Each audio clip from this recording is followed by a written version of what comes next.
Estamos súper contentas con Alexandra de poder hacer esta charla con ustedes, este taller el día de hoy.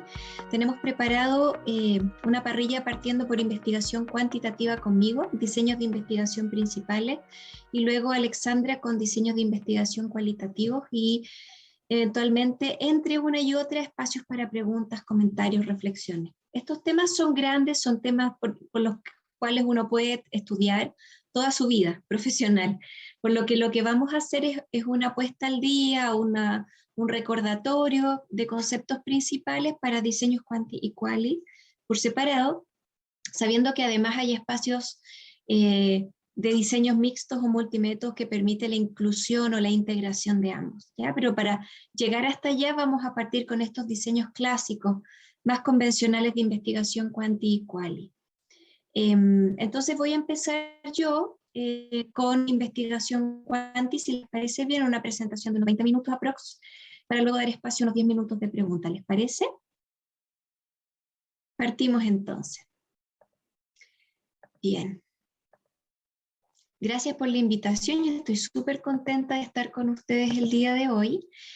Y además que quede grabado, Fabián, y a todos los organizadores y organizadoras, súper bueno para que pueda ser de utilidad para quienes no pudieron estar hoy. Esta presentación la titulo como Diseño de Investigación Cuantitativa, es parte de las clases que hacemos en cuarto año para investigación quanti y quali, por eso dice clases ahí. Esta es una clase que yo hago como hace 15 años, la he hecho de distintas maneras y creo que esta general funciona bien, así que espero que a ustedes les parezca así también.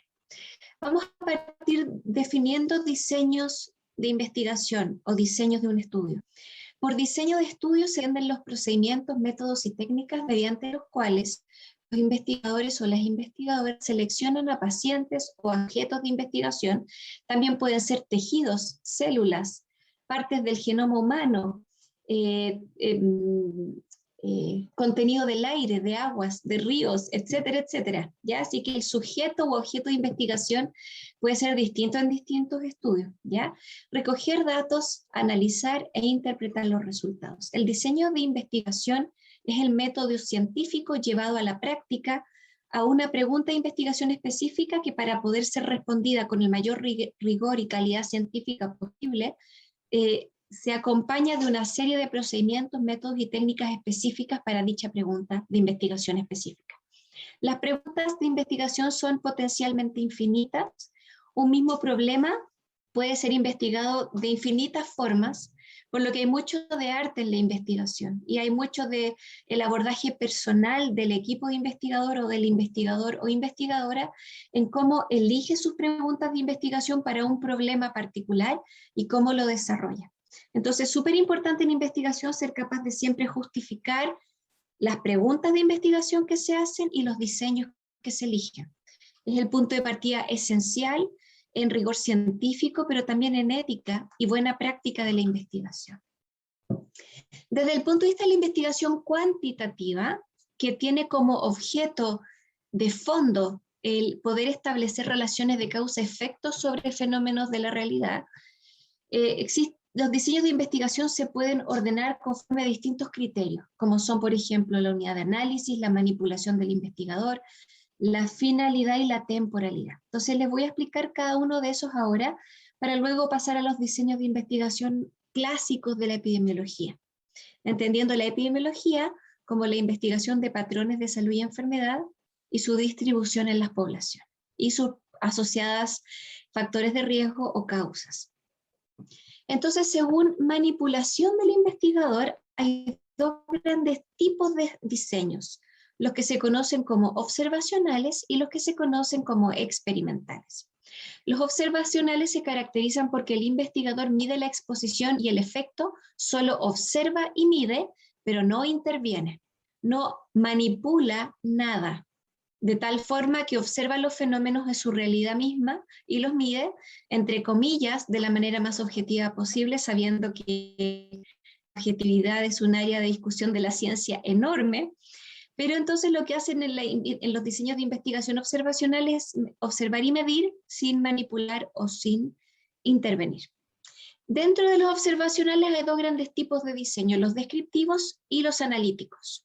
Los descriptivos describen, como dice el nombre, describen establecen patrones descriptivos generales, generalmente de frecuencia de exposición o de efecto. La exposición, vamos a definir exposición como la posible causa de algo. O sea, si yo estuve con alguien que tiene COVID, la probabilidad de que yo adquiera COVID, el efecto es que yo me enferme de COVID, la causa que yo me junté con gente que tenía COVID. ¿Se entiende? Entonces, en investigación cuantitativa, dado que el interés de fondo es establecer relaciones de causa y efecto, siempre se están midiendo teóricamente, desde el punto de vista del investigador o de la evidencia disponible a la fecha, posibles efectos y posibles causas de esos efectos. Entonces, siempre se escucha mucho el lenguaje de exposición o causa y efecto o consecuencia, o outcome habitualmente se lo usa en salud, outcome o resultado de salud. Y los analíticos buscan establecer relaciones. Hay distintos tipos de relaciones de asociación, que una cosa se observa en mayor concentración con otra o en mayor frecuencia con otra, o relaciones directamente causales, que son las que siempre son mucho más difíciles de medir. Por lo que en general en investigación lo que vemos son relaciones de asociación que después interpretamos o hipotetizamos que pueden ser de causa-efecto. ¿Ya? Y los experimentales en los cuales el investigador sí manipula o interviene.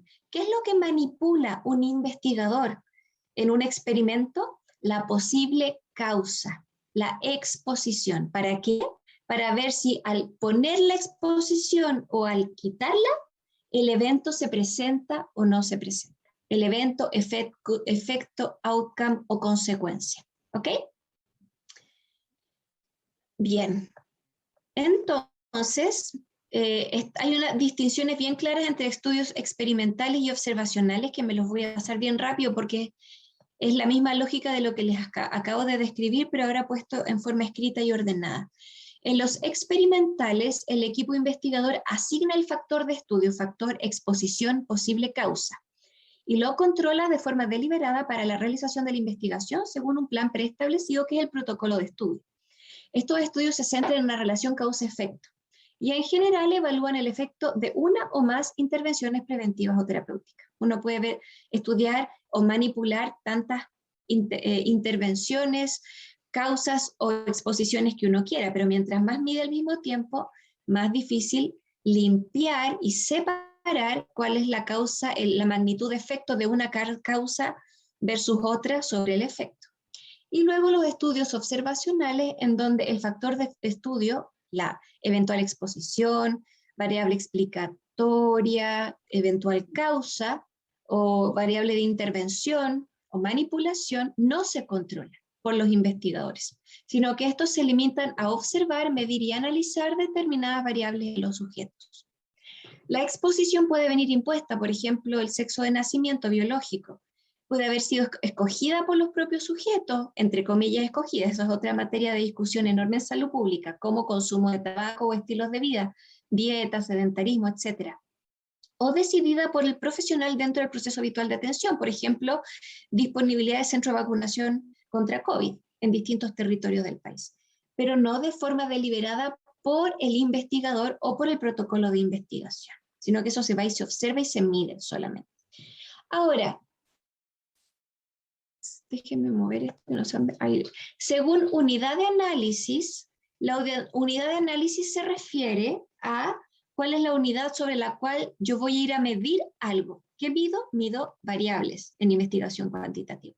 ¿Qué son variables? Las variables son atributos que contienen los sujetos de investigación o aquella unidad de análisis seleccionada que varía entre ellos y que podría en esa variación permitir establecer relaciones de causa-efecto en la distribución entre unos y otros de esos atributos de interés, variables. Variables porque varían entre personas o unidades de análisis de interés. Entonces, siguiendo con la categoría del nivel de manipulación del investigador, están los estudios observacionales y experimentales. Dentro de eso, en salud, dentro de los observacionales están la inmensa mayoría interesados en unidades de análisis que son el individuo, son de base individual, como son en general los estudios transversales de caso y control y cohorte, dentro de la categoría de diseños observacionales. Pero también pueden haber otras unidades de análisis, como por ejemplo las poblaciones, y hacer estudios de distintas estrategias de prevención de COVID en distintos países y cuáles fueron los efectos de esas intervenciones de prevención de COVID sobre las prevalencias de COVID en ese país mes a mes. ¿Ya? Ahí la unidad de análisis no es el individuo necesariamente, sino que pueden ser los datos agregados de porcentaje total de COVID contagiados en un país y en otro, sin tener la base individual, sino que solo tenemos la base poblacional. Entonces, en salud, la mayoría de los estudios tienden a tener una unidad de análisis del individuo o sujeto, pero también pueden ser más grande que eso y tener datos agregados o ecológicos, que son los estudios de diseño ecológico, que permiten establecer relaciones de asociación, tienen muy bajo poder de relación causal, pero se ocupan bastante para análisis descriptivos generales y para estudios de temas grandes como políticas públicas o políticas de salud, donde la comparación son los países o las regiones o los distritos, más a nivel territorial geográfico, ecológico, más que al nivel individual. Y el resto de los observacionales y de los experimentales tienden a tener principalmente como sujeto de análisis el individuo. Luego viene la otra categoría de análisis, que es la finalidad del estudio. Y allí se puede encontrar, por ejemplo, que sea analítico o que sea descriptivo. En los estudios analíticos, la finalidad es evaluar una presunta relación causal. Ya les dije que las relaciones causales son difíciles de medir, por lo que directamente, estadísticamente, analíticamente, lo que se hace es establecer relaciones de asociación que después interpretamos o hipotetizamos que pueden ser de causa-efecto. ¿Ya? Por ejemplo, un agente que se sospecha que puede causar una enfermedad, SARS-CoV y COVID-19, por ejemplo. O un tratamiento que puede prevenir, como usar mascarilla para no contagiarme de COVID. O mejorar una situación clínica, como por ejemplo, aumentar el número de máquinas de intubación en plena pandemia para que menos gente se muera, dado que hay mayor capacidad de intubación en todo un país. Y un efecto, respuesta o resultado, por ejemplo, muerte por COVID en un país. Descriptivo no busca evaluar una presunta relación de causa-efecto, sino que más bien permite hacer estudios de diagnóstico, de descripción de realidad, sin asociaciones de ningún tipo. Suele ser útil para generar hipótesis etiológicas que deberían ser luego contrastadas con estudios analíticos. O sea, los estudios descriptivos en investigación cuanti tienden a servir de diagnóstico inicial para ir a ver qué variables son potencialmente interesantes para después hacer estudios más analíticos. Esto se hace en cosas de las que se sabe poco. O sea, cuando el SARS-CoV-2 recién apareció, todos los datos eran descriptivos. ¿Dónde se contagió? ¿En qué ciudad china? ¿Cómo fue el contagio? ¿Qué pasó? Y de esa descripción general se pasan a estudios de causa-efecto más profundos. Y el cuarto nivel o dimensión o categoría de análisis de los diseños de investigación cuantitativa es la temporalidad, que es el último de esos 4 que yo les puse al inicio, y que es uno de los más importantes, ¿ya? Y en temporalidad, a lo que nos estamos refiriendo es a 2 grandes tipos de estudios, longitudinales y transversales. Los estudios longitudinales tienen mediciones repetidas en el tiempo sobre las mismas muestras de estudio. O sea, yo tengo el sujeto 1, el sujeto 2, el sujeto 3, el sujeto N+1, y a ellos no les hago una encuesta, una muestra de sangre solo una vez, sino que se las hago 2 o más veces. Y el tiempo, la primera medición es el tiempo 0, y a los 2 meses le hago el tiempo 1, y el tiempo 2, y el tiempo 3, y el tiempo N+1. ¿Ya? En los estudios longitudinales, para que no quede ninguna duda, son estudios donde sobre la misma unidad de análisis, por ejemplo, un individuo, yo hago mediciones repetidas en el tiempo. Los estudios transversales, en cambio, hago solo una medición de 0 y nada más. ¿Ya? Entonces, en los estudios longitudinales existe un lapso de tiempo entre las distintas variables que se evalúan, de forma que puede establecerse una secuencia temporal entre ellas. Las mediciones de sangre van para arriba, van para abajo, el COVID sube, el COVID baja en el tiempo. Pueden ser tanto descriptivos como analíticos. Analíticos son de importancia en la dirección temporal. ¿Qué quiero decir con eso? Que hay estudios longitudinales que van de la causa al efecto, o sea, llega el SARS-CoV-2 y esperamos que aparezca la enfermedad respiratoria COVID, que sería la relación causa-efecto correcto. Primero necesitamos el virus para que la gente se enferme. Pero hay estudios longitudinales que parten al revés. Parten de gente que ya tiene el COVID y van a ver cuáles pueden ser las posibles causas, ¿ya? Entonces, la dirección de la temporalidad puede ser en forma coherente con la relación causa-efecto de la causa hacia el evento, pero también hay estudios epidemiológicos que parten del evento y van a hipotetizar sobre posibles causas hacia atrás, ¿ok? Esos son los estudios de caso y control. Los que van al revés de la lógica de temporalidad, causa-efecto. Y los que van correctamente de la causa al efecto se llaman de cohorte. Y los estudios transversales son aquellos en que los datos de cada sujeto se representan un momento del tiempo y nada más, sin repetición. Dado que las variables se han medido en forma simultánea, ¿qué variables? Todas las que queramos, pero recuerden que en Quanti siempre estamos tratando de establecer relaciones causa-efecto. Por lo tanto, aquí nos estamos refiriendo a variables que son de exposición, posibles causas, y de evento o resultado. Entonces, estamos midiendo al mismo tiempo si tiene el virus en la sangre y si está con síntomas de COVID. Causa y efecto al mismo tiempo. ¿Por qué al mismo tiempo? Porque no vamos a tomar otra muestra. No va a haber una medida repetida, por lo que estamos obligados en términos de temporalidad a pedir todo al mismo tiempo. Posible causa y efecto. Por esta razón, los estudios transversales, encuestas, estudios diagnósticos, siempre van a ser solo relaciones de asociación, nunca causa-efecto. ¿Por qué? Porque medimos al mismo tiempo la causa y el evento, al mismo tiempo. Una buena relación causa-efecto necesita que la causa esté antes del evento, para que sea causa. No me voy de la bicicleta si nunca me subí a la bicicleta. Subirme a la bici es la causa de que me caiga de la bici. ¿Se entiende? Entonces, en términos de poder de la relación causal, los menos poderosos son los ecológicos porque no tienen base individual. Después vienen los estudios transversales. ¿Por qué? Porque no tienen temporalidad, aunque sean de base individual. Después, ¿cuáles vienen? Dentro de los observacionales, los de caso y control porque tienen temporalidad, pero la tienen al revés de la lógica causa-efecto. Parten por el efecto y van a medir la causa. Y luego vienen los de cohorte porque tienen el tiempo y además parten de la causa y siguen con el evento.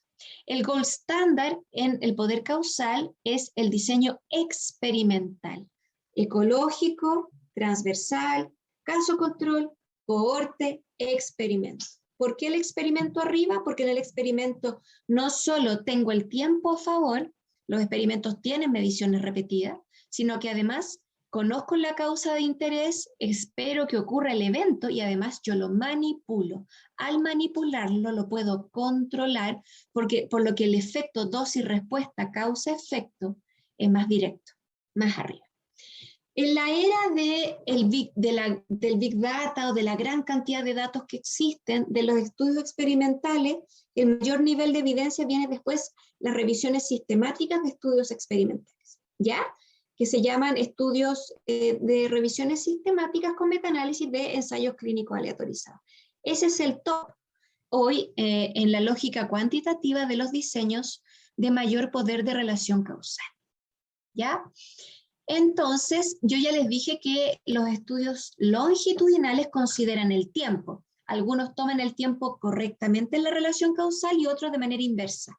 Los que lo hacen en forma correcta se les llama prospectos porque siguen el tiempo real hacia adelante, y los que hacen la medición en forma inversa se llaman retrospectivos. Entonces, aquí voy a hacer una distinción súper importante, necesito toda su atención, siendo martes en la tarde. Un estudio caso y control es distinto de un estudio de cohorte retrospectivo. ¿De qué manera? Se los voy a explicar ahora, así que todas sus neuronitas conmigo.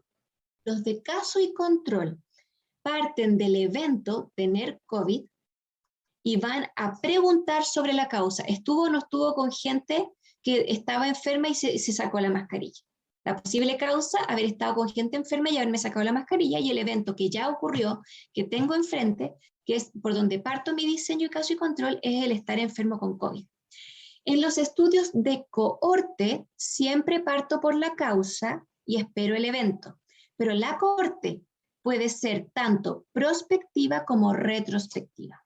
¿Qué quiero decir? Que la cohorte parte en el tiempo hoy, 5 de octubre, hacia el futuro y espero el evento, o reconstruyo el tiempo con algún punto que parte no hoy, sino que en el pasado.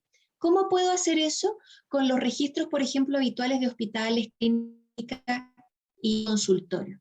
Entonces yo digo, voy a partir recogiendo los datos cuando empezó la pandemia, en marzo del 2020, y voy a ir a buscar los datos de registro habitual del hospital y voy a reconstruir la historia desde datos que ya ocurrieron, sin partir en el tiempo cero, en el tiempo real. Y eso se llaman estudios retrospectivos. Entonces, los estudios prospectivos son aquellos estudios cuyo inicio es anterior a los hechos estudiados, de forma que los datos se recogen a medida que van sucediendo en tiempo real. El retrospectivo, en cambio, el diseño es posterior a los hechos estudiados. Entonces, yo reconstruyo la realidad de algo que ya pasó, de modo que los datos se obtienen de archivos o registros, o de lo que los sujetos o los médicos o quienes sean nuestra unidad de análisis nos digan. El estudio prospectivo es mejor que el retrospectivo porque el retrospectivo hay sesgo de memoria, o los registros son incompletos en los hospitales, o la letra no se entiende nada y la calidad de los datos es mala. Los estudios retrospectivos son longitudinales, son cohortes, van a buscar partir por la causa y esperar el evento, solo que son atemporales del tiempo real de la vida donde el estudio lo hace. En los prospectivos son longitudinales, son cohortes, pero no reconstruyen la realidad en el pasado, sino que parten del tiempo cero real. ¿Ya? ¿Cuál es la diferencia entre los longitudinales retrospectivos, las cohortes retrospectivas y los caso y control? Que los cohortes retrospectivas parten de la causa y esperan el evento con registros históricos. Los caso y control parten del evento y van a buscar la causa en forma inversa de la relación causal. Por eso tienen menor poder causal que las cohortes, sean las cohortes prospectivas o retrospectivas. Esta lámina es súper buena porque hace una suerte de explicación como de flujo de, perdón, me salí de la pantalla completa, me acabo de dar cuenta, quería verla ahora. De acuerdo a distintos criterios de análisis de los diseños, qué tipo de diseño tengo enfrente. Entonces, partamos con lo primero. ¿Existe control del factor de estudio? ¿El investigador o el equipo manipula la posible causa? ¿Sí o no? Si es que sí, es un estudio experimental y se va por la línea de experimento. Si es que no, es un estudio observacional. Y entonces vemos si considera o no considera el tiempo. Si no considera el tiempo, son transversales, y si lo considera, hay dos posibilidades: o cohorte o caso y control. ¿Y de qué se define? Se define si parte por la causa o el factor de estudio, o si parte por el evento o enfermedad o efecto. Y ahí separamos las cohortes de los casos y control. ¿De acuerdo? Esto me lo voy a pasar súper rápido porque es volver a decir lo que ya les dije con monitos. Entonces, y hay papers súper buenos de la revista chilena, revista de Salud Pública de México, perdón, con todos estos monitos súper buenos que pueden quedar como lectura complementaria a esta sesión. ¿Ya? En los estudios observacionales están los de los transversales, como ya les dije. Transversales también se llaman de prevalencia o encuestas. Y donde la exposición y el evento son medidos al mismo tiempo porque los transversales no tienen medidas repetidas. ¿Ya? Entonces no se puede establecer causalidad porque las cosas se miden al mismo tiempo. Son relativamente fáciles y económicos. Y esta es la característica que tienen. Esto me lo voy a pasar porque es bastante fácil. Tenemos una población objetivo, los que no son elegibles, los que no quieren participar, una selección aleatoria, y tenemos nuestra muestra de estudio. La muestra de estudio que quiere representar a la población objetivo o población blanco. Y se le pregunta al mismo tiempo si tiene COVID y si estuvo con gente con COVID, causa y evento. Y hacemos una tabla de doble entrada donde si se puso o no se puso la mascarilla y si tiene o no tiene COVID. Y se establece una asociación que no va a ser causal sobre unos y otros, posibles causas y el evento. ¿Ya?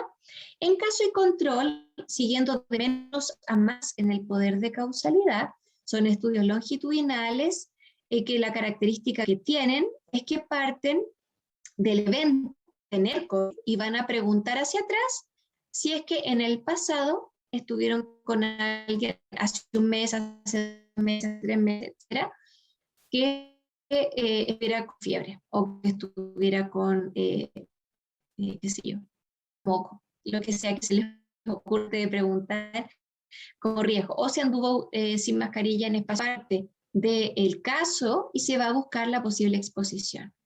El gran riesgo del caso y control es el sesgo de memoria de que se acuerden de, de las posibles exposiciones que les preguntamos en el pasado.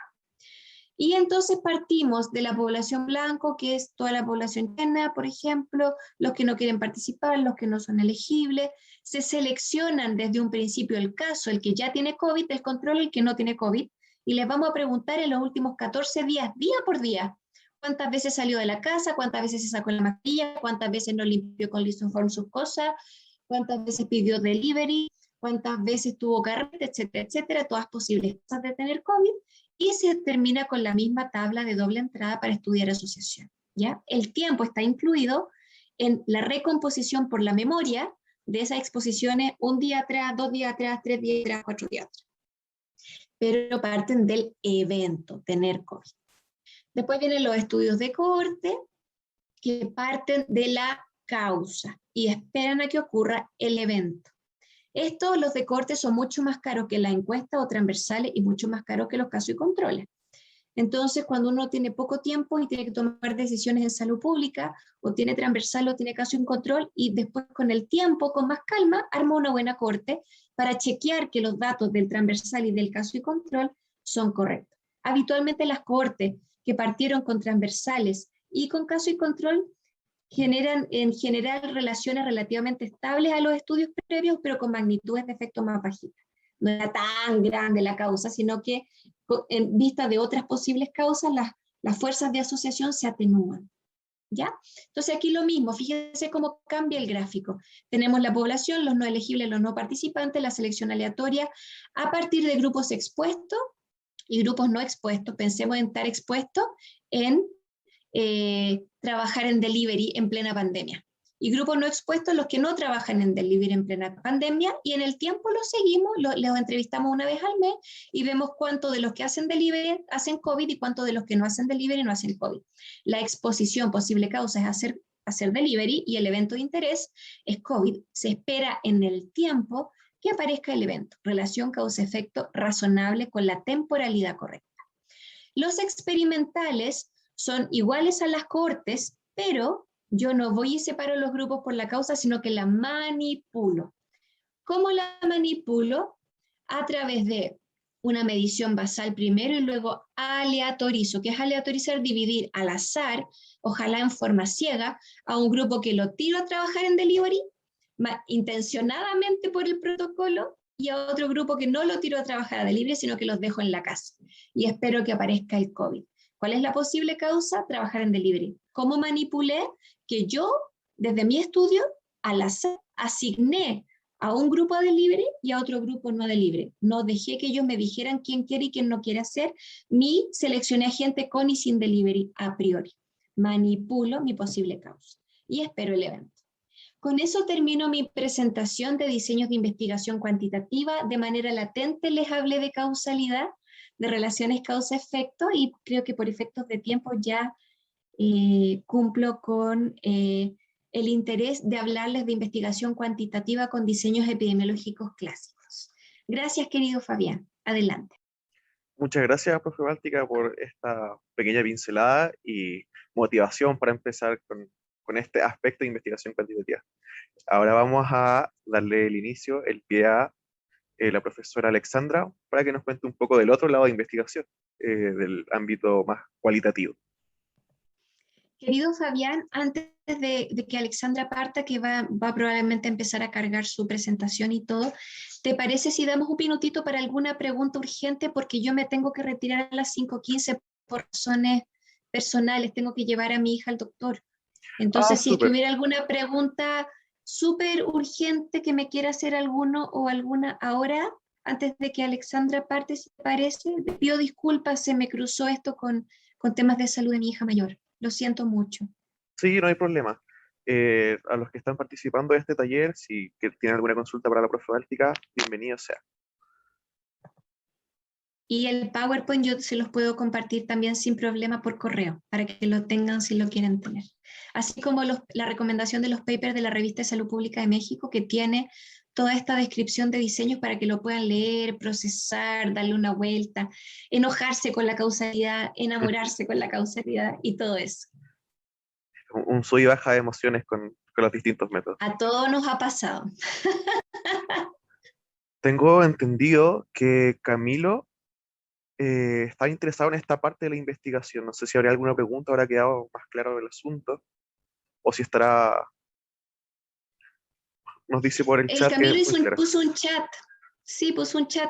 Querido Camilo, si en futuro tienes duda, estoy a un correo de distancia. Encantada. Bueno, entonces dejo así, voy a dejar enviada la presentación. Feliz de estar con ustedes y me despido y lo que necesiten me avisan, ¿vale? Muchas gracias, profe, por prestarnos un poco de su tiempo para este taller. Encantadísima. Un abrazo grande. Igual.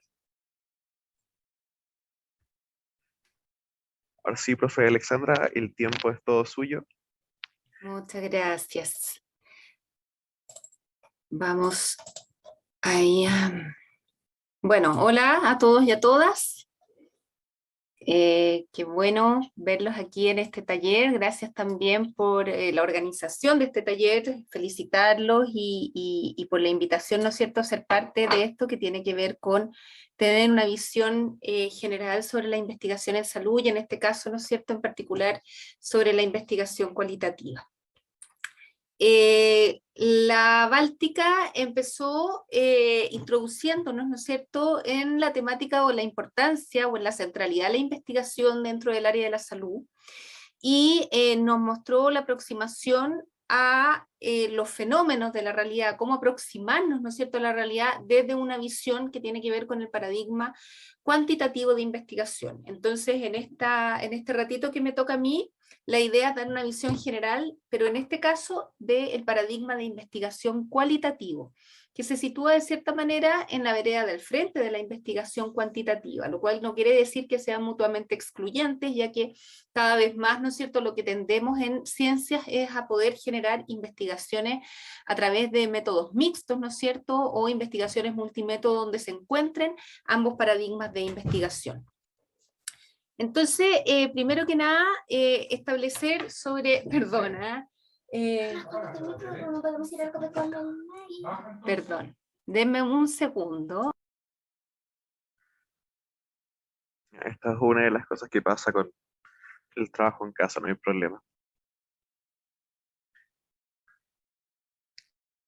Exactamente. Eso es lo que hemos aprendido en pandemia, ¿no? Y también la flexibilidad, así que les agradezco la flexibilidad. Bueno, ¿cuáles son los objetivos de la investigación cualitativa? A diferencia de lo que nos explicó la profesora Báltica, ¿no es cierto?, que la investigación cuantitativa tiene una manera de observar la realidad que tiende, ¿no es cierto?, podríamos decir, a la objetividad. La investigación cualitativa, por su parte, busca describir la realidad a partir, ¿no es cierto?, de los contextos en los cuales las personas, los sujetos, las comunidades están insertas. ¿Para qué? Para comprender la realidad humana a partir de dichos contextos particulares. ¿Por qué? Porque nos interesa describir qué es lo que existe, y eso que existe queremos saber cómo varía en diferentes circunstancias y cuáles son las causas subyacentes de esas variaciones. ¿Qué queremos decir con esto? Por ejemplo, siguiendo el ejemplo, ¿no es cierto?, que tomó la profesora Báltica con el COVID, que es algo bastante recurrente en investigación hoy en día, queremos saber, por ejemplo, por qué ciertas comunidades adquieren comportamientos específicos en relación a la conducta del COVID y otros no, ¿ya? Y eso significa que queremos ver cuáles son las circunstancias o los contextos subyacentes y cómo esos elementos estructuran el comportamiento humano, ¿ya? De esta manera, ¿no es cierto?, a través de la metodología cualitativa buscamos describir cómo las personas otorgamos sentido a nuestro entorno social y a aquello que nos sucede y de qué manera lo interpretamos, ¿ya? Es decir, nosotros en investigación cualitativa no buscamos medir la extensión de los fenómenos como sí se hace en investigación cuantitativa a través de los distintos diseños metodológicos que ahí se utilizan, sino que buscamos más la profundidad de los hechos y darle voz a los sujetos para comprender cómo desde ellos mismos, desde sus vivencias y sus experiencias se interpretan distintos hechos de la vida. Y para esto utilizamos distintos enfoques teóricos, métodos y técnicas, ¿no es cierto?, de investigación social para poder realizar estos objetivos. Entonces, ahora les voy a mostrar algo que siempre lo mostramos en clase, quizás muchos de ustedes ya lo han visto, pero es bueno poder volver a revisarlo, ¿no es cierto? Que es una comparación entre la investigación cuantitativa y la investigación cualitativa. Entendía, ¿no es cierto?, que la investigación cuantitativa se posiciona generalmente desde un paradigma positivista, mientras que la investigación cualitativa se posiciona más bien desde un paradigma fenomenológico o naturalista. Entonces, en relación al conocimiento, en la teoría del conocimiento, cómo nos aproximamos al conocimiento, desde la metodología cuantitativa tendemos a pensar que la realidad es única y objetiva. Mientras que cuando nos situamos desde la metodología cualitativa, entendemos que las realidades son múltiples y que los conocimientos de dichas realidades también son múltiples. Entonces aquí vemos una diferencia bastante clara en la aproximación de la realidad que realizamos desde la metodología cuanti y la metodología quali. Los procesos para acercarnos a esta realidad, ¿no es cierto?, desde lo cuanti es más deductivo y lo vemos a través de variables, hipótesis y teorías, mientras que desde lo quali es más bien inductivo, es decir, vamos hacia la realidad sin saber predeterminadamente qué es lo que queremos encontrar, sino que esperamos a que la realidad nos hable, podríamos decir.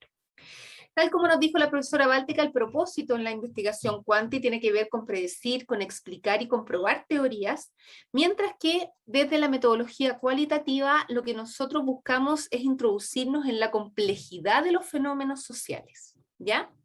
Y ver, ¿no es cierto?, qué significados otorgamos como seres humanos a nuestras experiencias para a partir de aquello generar teorías. Más que probar teorías, buscamos generar teorías.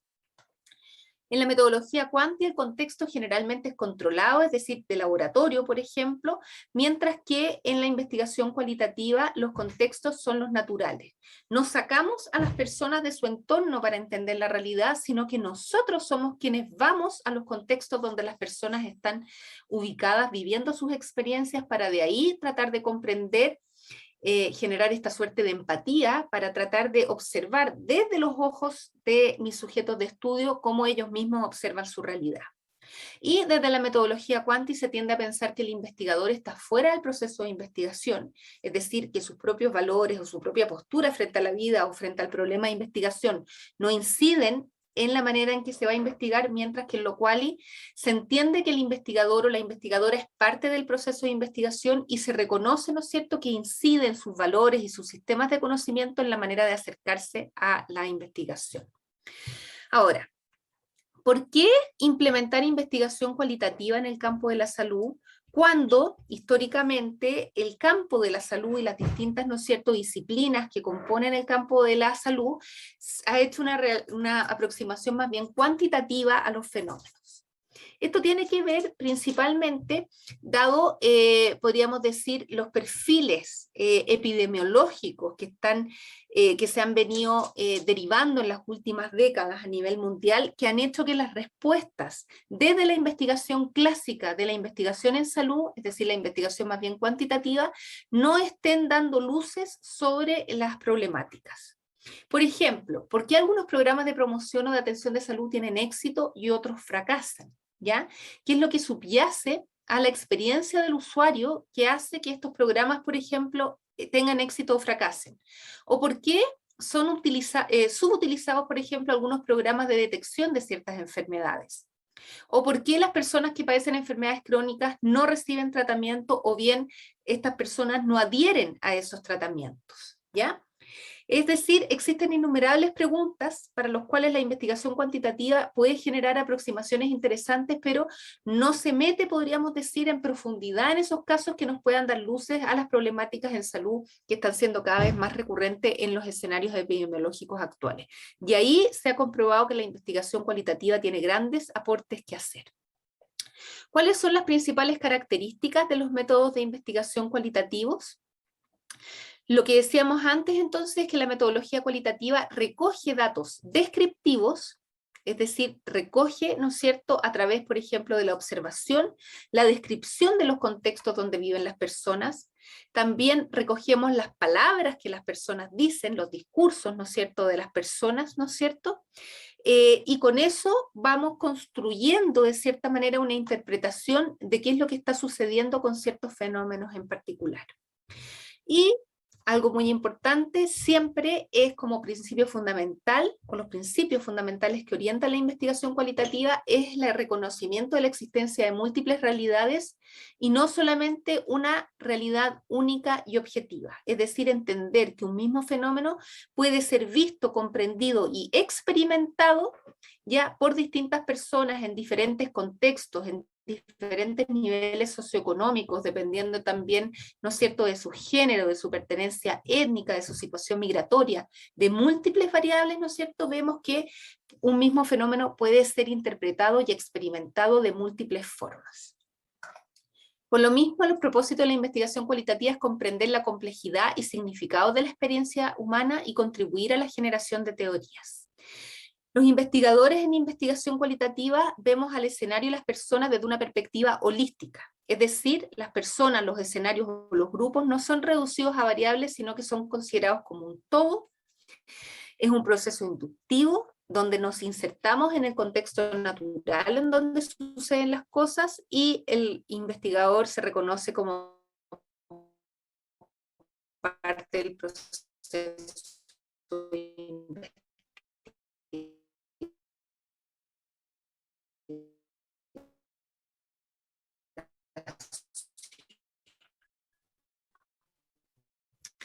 El proceso de recogida de información, eso también es importante hacerse cargo de eso y poder responder a eso. Y como estamos haciendo observación y también conversación a través del rescate de los discursos de las personas, tenemos que respetar las reglas de comunicación. Es decir, tener una escucha activa y también, ¿no es cierto?, ser respetuosos con los tiempos y con aquello que las personas quieren decir, pero también con aquello que las personas quieren silenciar, ¿sí? Y siempre también tomar en consideración que la interacción entre el investigador y el sujeto de investigación es flexible y es iterativo. Es decir, siempre podemos volver a replantearnos nuestra pregunta de investigación, nuestros objetivos y nuestra manera de aproximarnos a la investigación a partir de los resultados que vamos obteniendo en nuestro proceso de investigación. Por ende, ¿no es cierto?, a partir de todos estos principios podemos entender que la investigación cualitativa que se inserta dentro de este paradigma naturalista o constructivista supone, ¿no es cierto?, que el proceso de investigación no es neutral. Y aquí les dejo un video por si lo quieren ver después, que es de Humberto Maturana, ¿no es cierto?, este gran biólogo chileno, donde pone de manifiesto efectivamente que cuando uno está haciendo investigación, nunca ese proceso es neutral, sino que estamos incidiendo en aquello que estamos observando. Respecto a la definición de los problemas, preguntas y el objetivo de investigación cualitativa, ¿no es cierto?, nosotros, como estamos tratando de ingresar, comprender y explorar, ¿no es cierto?, la complejidad humana, generalmente utilizamos verbos para construir nuestras preguntas de investigación y nuestros objetivos, verbos como identificar, indagar, describir, explorar. No buscamos o no utilizamos generalmente verbos que sean muy definitorios, como conocer, ¿no es cierto?, o como interpretar, porque lo que estamos haciendo es hacer una aproximación a una mirada de un fenómeno, y entendemos, ¿no es cierto?, que ese es un punto de vista y que no necesariamente va a abarcar todos los puntos de vista, por ende, nunca vamos a poder conocer una realidad completamente, ¿no es cierto?, y nunca la vamos a poder transformar en objetiva porque estamos introduciéndonos en la subjetividad de las personas. Por ende, no buscamos comprender ni determinar fenómenos de manera absoluta. ¿Cuáles son los tipos de estudio cualitativo que existen en base a estos principios? Podemos hacer estudios exploratorios, estudios descriptivos. Luego ya estudios más complejos son estudios interpretativos y la mayor complejidad son estudios predictivos, que en general no los hacemos, sino que nos quedamos principalmente en estudios exploratorios, estudios descriptivos y en algunos casos más avanzados, estudios interpretativos. ¿Cómo nos aproximamos, ¿no es cierto?, a la realidad para poder hacer investigación cualitativa? Para esto, los distintos autores no hay absoluto acuerdo en esto, pero tomando, ¿no es cierto?, algunos autores, sobre todo los más importantes en metodologías cualitativas, podríamos decir que hay 5 principales diseños metodológicos en investigación cualitativa para aproximarnos a la realidad. Está la etnografía, que podríamos decir que es como la madre de la investigación cualitativa y es un diseño metodológico derivado de la disciplina de la antropología, que se basa principalmente en la observación y en la introducción del investigador en el contexto que quiere estudiar por un periodo prolongado. Pensemos, ¿no es cierto?, que los primeros etnógrafos eran principalmente, ¿no es cierto?, investigadores que se insertaban en las colonias de los países o de los estados-nación occidentales y que querían conocer a estos pueblos, ya entre comillas primitivos, ¿no es cierto?, aborígenes generalmente, que estaban siendo colonizados por las potencias y querían conocerlos. Por esto mismo, los primeros etnógrafos iban a vivir a estas culturas, a estos pueblos, ¿no es cierto? Y se insertaban principalmente aprendiendo el lenguaje, se insertaban por años muchas veces, ¿no es cierto?, para aprender el lenguaje y aprender la manera en que ellos observaban, entendían y la cosmovisión que tenían para interpretar la realidad. De la etnografía se ha rescatado en las investigaciones actuales principalmente el carácter de observación de la realidad, entendiendo que los sujetos no somos solamente aquello que decimos, es decir, no somos solamente nuestros discursos, sino que también nos constituimos a través de nuestras prácticas, es decir, a través de aquello que hacemos. Y nos hemos dado cuenta que los seres humanos somos muy contradictorios, por ejemplo, entre lo que decimos y lo que hacemos. Muchas veces decimos que hacemos una cosa, pero si nosotros observamos el comportamiento de un grupo, de una comunidad, nos damos cuenta que hacen otras cosas. Y esto en salud es muy importante, porque, por ejemplo, los usuarios muchas veces le reportan al personal de salud que realizan ciertos comportamientos, pero luego cuando nos insertamos al interior de sus hogares podemos ver que las prácticas son muy diferentes, que tenemos problemas de adhesión a los tratamientos en lo que respecta a la alimentación, por ejemplo, a los hábitos de sueño, a la interacción también entre las personas en lo que respecta a salud mental. Por eso mismo, la investigación cualitativa ha hecho grandes aportes a través de lo que tiene que ver con la observación. Luego tenemos también los estudios de caso, que podríamos decir que es tomar una realidad específica y conocerla en profundidad, que podría ser también hacer etnografía de un caso específico o un levantamiento específico, ¿no es cierto?, a través de entrevistas u otras técnicas de investigación. Luego tenemos estudios narrativos que se abocan principalmente a estudiar textos escritos, diarios, estudios de prensa de una época, diarios, quiero decir, diarios de vida, por ejemplo, también novelas o fotografías, ¿no es cierto? Todo aquello que está narrado, pero que me habla mucho de ciertos contextos históricos y también de ciertos contextos de salud. Luego viene la fenomenología, que está basada, ¿no es cierto?, en los principios filosóficos de la fenomenología y que tiene que ver con el estar el aquí y el ahora, para ponerlo de manera muy simple. Y la fenomenología lo que intenta rescatar es la interpretación de los sujetos sobre un fenómeno de sus vidas en particular. Y se utiliza mucho en investigación cualitativa, por ejemplo, para levantar aproximaciones o experiencias en relación a un fenómeno de la vida. Y esta aproximación metodológica busca nada más que generar una motivación en el sujeto que yo estoy investigando para que de ahí emerja, ¿no es cierto?, esta aproximación inductiva de la realidad, para que emerja todos los contenidos o experiencias que esas personas han tenido en relación a esa experiencia. Se utiliza mucho sobre todo para fenómenos que son traumáticos o muy fuertes en la vivencia de las personas, por ejemplo, la experiencia con la muerte, con el duelo, ¿ya? Para ese tipo de cosas. Y luego tenemos la Grounded Theory, que viene más desde la psicología, que es la teoría fundamentada a través de la cual se busca principalmente la generación de teorías desde el momento 1 de investigación. Ahora, ya sea cualquiera de estos diseños metodológicos que utilicemos, tenemos que siempre construir una muestra, ¿no es cierto?, para poder generar nuestra investigación cualitativa. ¿Cómo se construye una muestra en investigación cualitativa? A diferencia de la investigación cuantitativa, que busca generalmente buscar la representatividad, es decir, la mayor cantidad de casos para poder generar, ¿no es cierto?, conocimiento y también tratar de hacer que ese conocimiento sea lo más objetivo posible. En investigación cualitativa es totalmente al contrario. La muestra no necesariamente tiene que ser representativa ni muy grande, pero lo que sí es que tiene que dar cuenta de una profundidad del fenómeno que yo estoy buscando estudiar.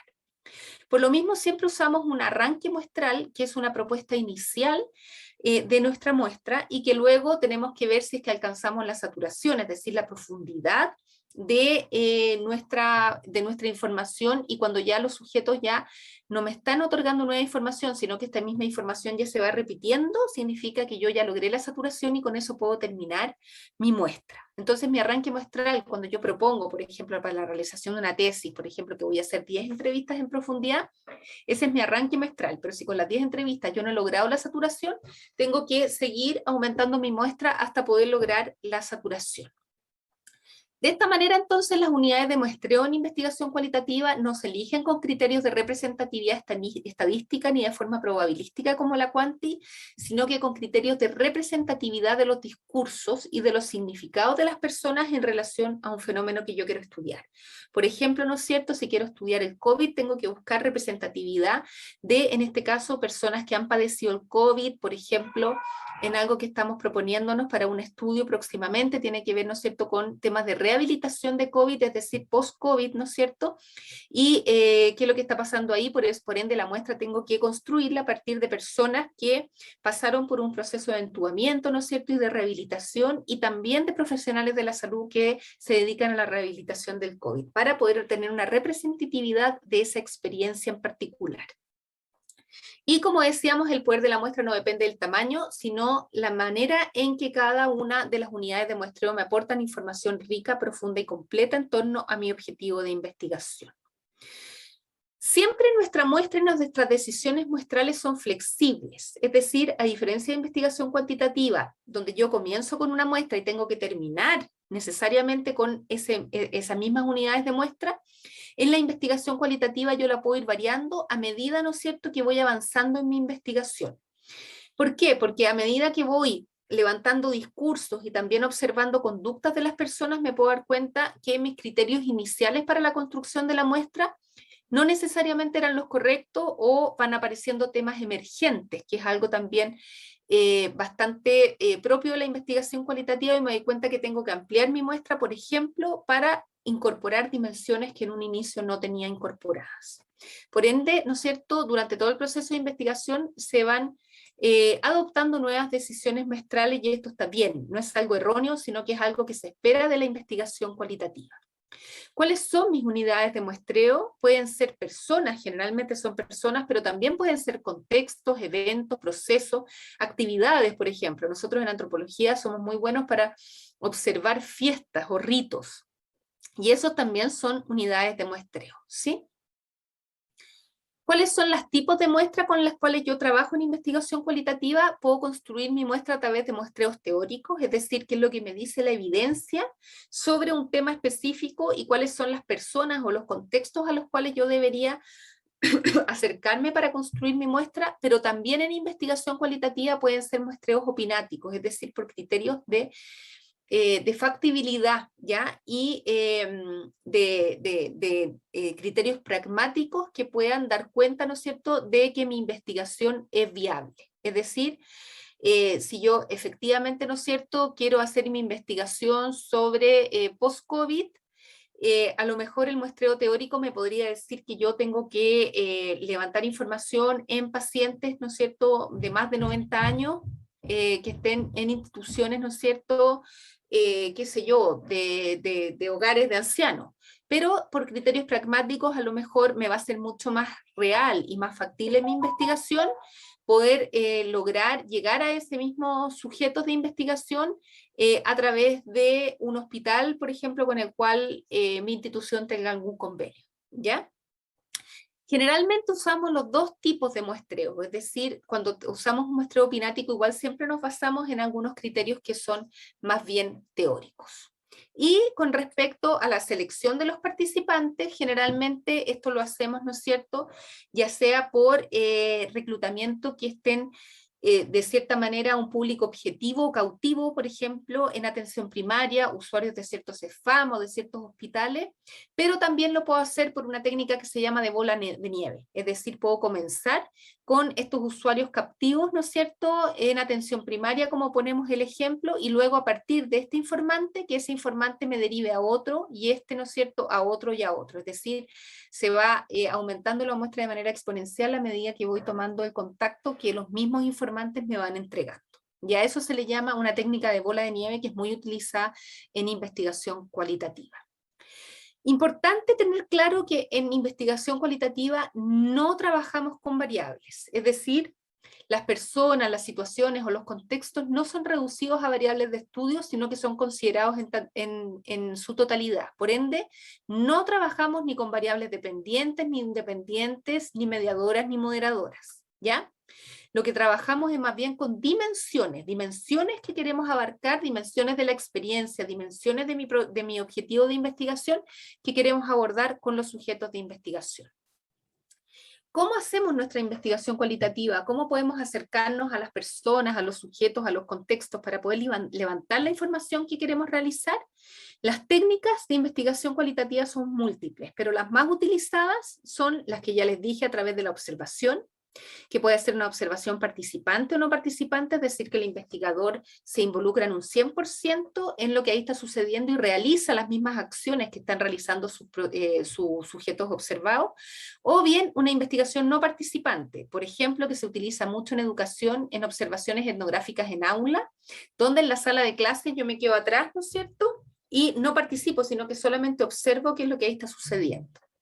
Luego están los métodos conversacionales, donde están las entrevistas, hay distintos tipos de entrevistas. Yo puedo hacer entrevistas individuales o entrevistas grupales, que son, por ejemplo, las entrevistas individuales, una conversación cara a cara entre dos personas, y las entrevistas grupales hay distintos tipos de entrevistas, una de ellas son los más conocidos, los focus group, pero también están los grupos de discusión, ¿no es cierto?, que tienen diferentes matices entre unos y otros.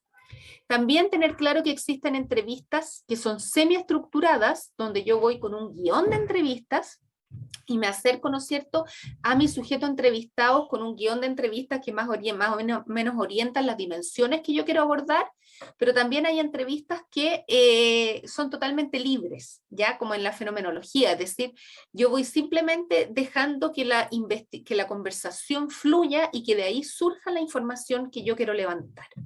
Y otra técnica de investigación es a través del análisis de documentos, donde yo puedo analizar cartas, fotografías, como les decía, periódicos de la época, etcétera, donde también hago un análisis de todos esos documentos.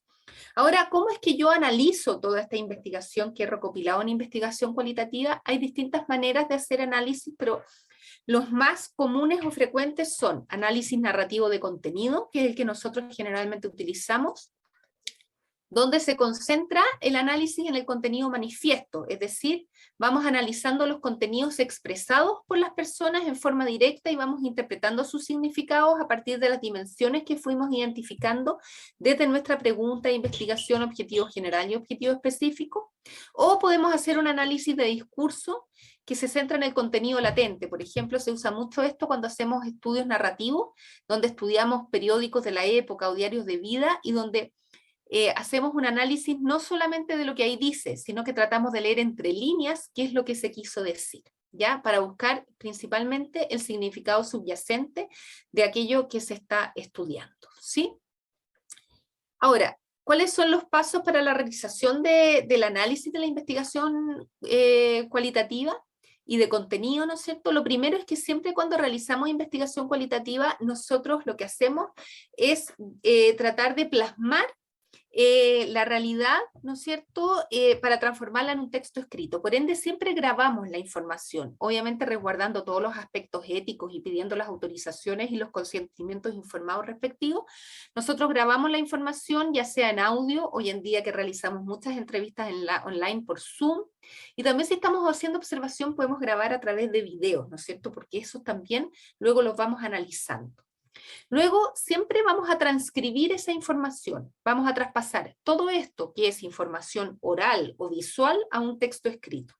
Transcribo las entrevistas, pero también voy tomando nota o generando un cuaderno de campo para mis observaciones. Y luego vamos leyendo y organizando los datos en base, ¿no es cierto?, a las dimensiones que hemos ido construyendo según nuestros objetivos de investigación, y generamos categorías, ¿no es cierto?, que las vamos identificando en los discursos que nos dicen las personas a través de sus entrevistas, y a partir de eso los interpretamos, ¿no es cierto?, contrastándolo con la evidencia científica nacional e internacional. Muy importante, y con esto ya vamos terminando, es siempre resguardar el rigor en la investigación cualitativa.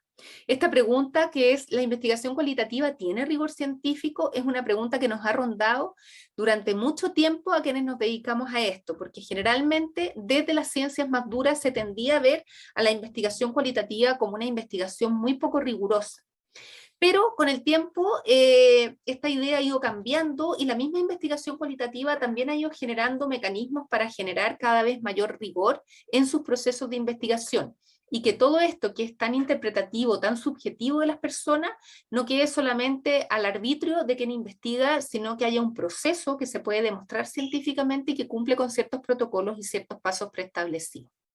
Para esto, ¿no es cierto?, hay ciertos principios como la adecuación teórico-metodológica, la credibilidad, la transferibilidad, la reflexividad y la relevancia, que no vamos a entrar en ellos por una cuestión de tiempo, pero para que más o menos tengan conciencia de estos conceptos que nos dan contenido al rigor en investigación cualitativa. ¿Y cuáles son los mecanismos que generalmente se utilizan para poder respetar estos principios? Son principalmente la validación de participantes, es decir, una vez que yo obtengo mis primeros resultados, se los comparto con los propios participantes para ver si es que lo que yo estoy interpretando es efectivamente lo que ellos me querían decir. Es decir, devuelvo los principales resultados y vuelvo a contrastarlo con los participantes. Siempre, ¿no es cierto?, bajo el paraguas de este principio de la investigación cualitativa, que es flexible y es iterativa. Es decir, siempre puedo volver, ¿no es cierto?, a cuestionarme y a interpretar mis resultados y mis mismos fundamentos de investigación. También la revisión de pares, es decir, someterme, ¿no es cierto?, a una revisión que pares, ¿no es cierto?, me hagan sobre mi proceso de investigación. La triangulación es otro mecanismo para asegurar el rigor metodológico muy importante, y la triangulación se puede dar por la utilización de distintas técnicas de investigación que me permiten mirar el fenómeno estudiado desde distintos ángulos, pero también desde distintos participantes que yo pueda incluir, que pueden entregar también una visión distinta sobre el fenómeno estudiado. Y el audit trail, que significa que yo voy generando un diario de campo o un documento que va de cierta manera generando, ¿no es cierto?, un proceso de sistematización y que da cuenta de las decisiones metodológicas que yo voy tomando en mi proceso de investigación. Por ejemplo, cuando voy cambiando algunos supuestos de investigación, cuando hago transformaciones en mis objetivos, el por qué, ¿ya? Y ahí se van fundamentando mis decisiones metodológicas. Y luego, ¿no es cierto?, lo último es la divulgación de resultados en investigación cualitativa, donde yo lo presento a la comunidad científica, pero también, muy importante en investigación cualitativa, como hemos generado un vínculo humano y una relación personal con nuestros sujetos de investigación, devolverla siempre también a las comunidades.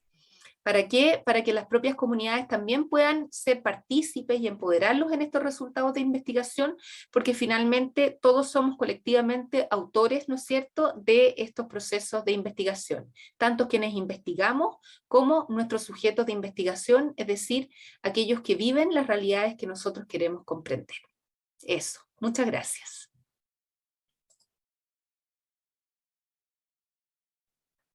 Muchas gracias, profesora, por su presentación. Ahora vamos a dejar un espacio a nuestros participantes por si tienen alguna duda, alguna inquietud que les haya quedado en toda esta presentación. Incluso... Mira, yo sé que fue harta información en poco tiempo, pero la idea, ¿no es cierto?, es que pudieran tener como un panorama general de lo que es la investigación cualitativa y cómo se realiza. Y obviamente que ahora podemos ver las preguntas y las dudas que ustedes tengan, pero también la idea es que luego ustedes puedan ir profundizando en cada uno de estos temas que abordamos. Así es. El objetivo de este taller es darnos ese impulso para ahondar más en estos temas de investigación, ya sea quali o quanti. Por el chat, Catarina nos dice, buenísima presentación. Muchas gracias. Por mientras, me gustaría preguntarle su opinión, profe.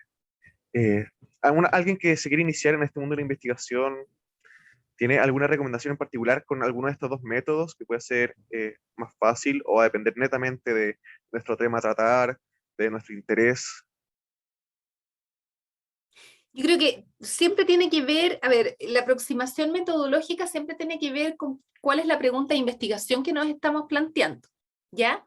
No es que un método sea más fácil que el otro, ¿ya? Porque cada uno tiene sus propias complejidades. Y nos invitan a aproximarnos a la realidad de una manera muy diferente. Y como te decía, la ciencia cada vez apuesta más a una complementación o a una complementariedad entre ambos paradigmas de investigación. No son excluyentes entre sí, sino que la idea es que se puedan potenciar. En este sentido, por ejemplo, para una misma pregunta de investigación, podemos empezar, por ejemplo, con una investigación cuantitativa para tener una visión panorámica de la realidad y que nos permita hacer un diagnóstico sobre cuáles son los elementos en los cuales tenemos que profundizar a través de una investigación cualitativa, o viceversa. Pero siempre, por eso mismo, tiene que ver con cuál es nuestra pregunta de investigación.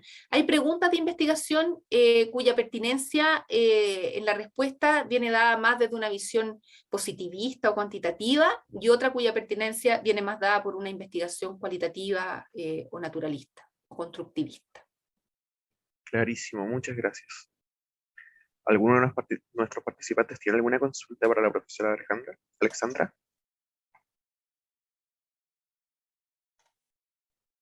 Bueno, cualquier cosa. Daniel parece que tiene levantada Daniel la levantó mano. la mano, sí. Hola Ceci, yo tenía una pregunta. Resulta que yo vengo de un trasfondo más relacionado como con la investigación cuantitativa frente a la cualitativa. Y siempre está esta cosa como que de repente uno, una vez que pone sus objetivos claros, el foco como que ya no cambia. Siempre se quedan muy parejos. Y me llamó mucho la atención esto de que en la investigación cuantitativa se tienden a hacer procesos un poco más iterativos frente a cómo se trabaja un proceso de investigación. Sin embargo, no me quedó muy claro eh, en qué consiste este proceso iterativo. ¿Es que van cambiando de repente los focos, de que se van añadiendo nuevas visiones o nuevas ramas sobre las cuales investigar o cosas así?